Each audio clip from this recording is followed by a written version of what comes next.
नमस्कार मित्रों, आज हम और आप चर्चा करेंगे ट्विटर पर एक विषय आजकल बहुत ट्रोल कर रहा है और वो विषय है सुशांत सिंह अभिनेता की आत्महत्या को लेकर। जिस तरीके से अपने ट्विट हैंडल पर अभिनेत्री कंगना रनौत ने फिल्म इंडस्ट्री में माफियाज़्म को लेकर के सवाल उठाया है, सुशांत सिंह की आत्महत्या की उत्प्रेरणा को लेकर के करण जौहर, सलमान खान आदि पर आरोप लगाया है और उस आरोप और प्रत्यारोप का जो दौर चल रहा है उससे कहीं ना कहीं एक प्रश्न मन में ये उठता है कि ये इंडस्ट्री कहीं वास्तव में माफियाओं के हाथ में तो नहीं, क्यों कर कलाकारों के बीच में। देखिए, मैं शब्द कलाकार इसलिए उपयोग कर रहा हूं कि कलाकार बहुत ही संवेदनशील होता है,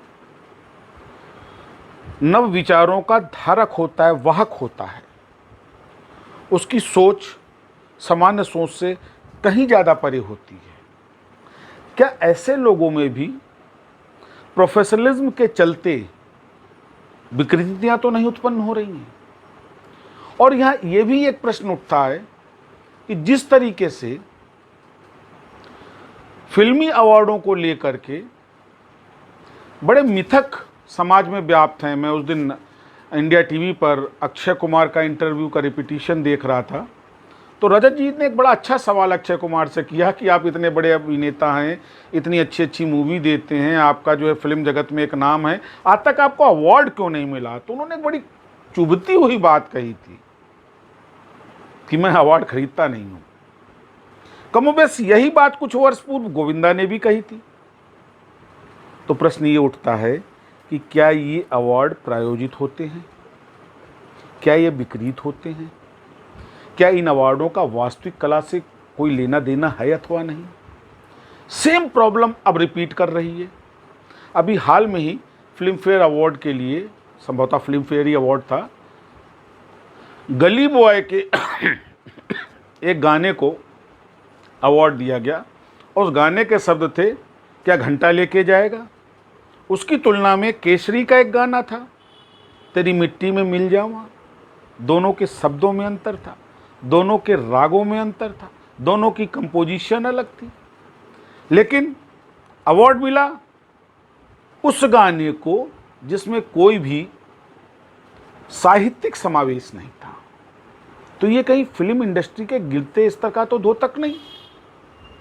जिस तरीके से कंगना रनौत ने यह आरोप लगाया है कि सुशांत सिंह को करण जौहर, सलमान खान आदि आगे बढ़ने से रोक रहे थे, जिसकी वजह से वो डिप्रेशन का शिकार हो रहे थे, और उस डिप्रेशन का अंतिम परिणाम क्या रहा कि एक नवांकुरित नवोदित कलाकार ने अपनी ई लीला समाप्त कर ली। साथियों, गंभीर है।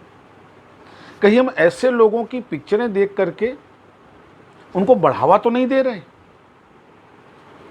4-5 गिने चुने परिवार जिनका फिल्म इंडस्ट्री में प्रभुत्व है, हर जगह वही दिखते हैं। और अब ये आरोप कहीं ना कहीं ये भी प्रश्न उठाते हैं, कहीं इंडस्ट्री इन्हीं की निर्देशों पर और इन्हीं की गाइडलाइंस पर तो नहीं चल रही, जिस वजह से आने वाले नए कलाकारों का उत्पीड़न या दोहन किया जा रहा हो। आखिर क्यों कर नहीं एनएसडी और ऐसे बड़े बड़े संस्थानों के जो डिप्लोमा प्राप्त हैं, जो यहाँ के प्रशिक्षित कलाकार हैं, वो इस ग्लैमर इंडस्ट्री में क्यों नहीं सक्सेस हो पा रहे हैं? और अगर वो नहीं हो पा रहे हैं तो हमारे समाज के कलाकारों को क्या संदेश जा रहा है? देखिए, समाज का विकास तभी होता है, वो समाज समृद्धशाली तभी होता है जब उसकी कला, साहित्य और संस्कृति समृद्धशाली होती है, जब वो विकास करती है, जब उस समृद्धि, उस संस्कृति, उस कला का चारों तरफ उसका प्रभाव होता है और वो प्रभाव फिर समाज पर भी पूरा आता है। अगर हम साहित्यिक, सांस्कृतिक, ऐतिहासिक, सामाजिक ऐसे चलचित्र लेके आते हैं जिसमें एक आदर्श की स्थापना होती है, तो उससे समाज का सुधार होता है। हम साइंटिफिक फिक्शंस लाते हैं, उससे एक नई सोच जनरेट होती है। और कहीं हम इनकी आड़ में कहीं हम अन्यथा प्रवृत्ति की पिक्चरें तो नहीं ला रहे, क्योंकि समाज में जो कुछ कुरीतियाँ इस समय व्याप्त हो रही हैं और जो कुछ कुरीतियाँ जो हैं इस समय हावी हो रही हैं, कहीं वो इस फिल्म इंडस्ट्री का प्रभाव तो नहीं, क्योंकि ऑडियो विजुअल प्रभाव बहुत ज़्यादा होता है। साथियों, कंगना का ये सवाल कहीं ना कहीं हमारे लिए भी एक चेतावनी है, हमको सोचना पड़ेगा।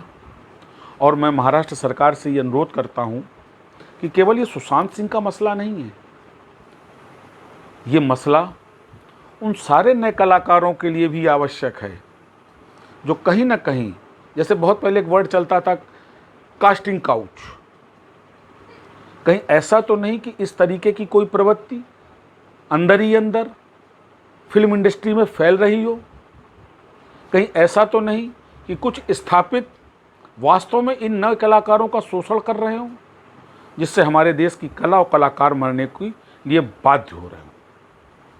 ये गंभीर प्रश्न हमारे आप दोनों के लिए एक मनन और चिंतन का।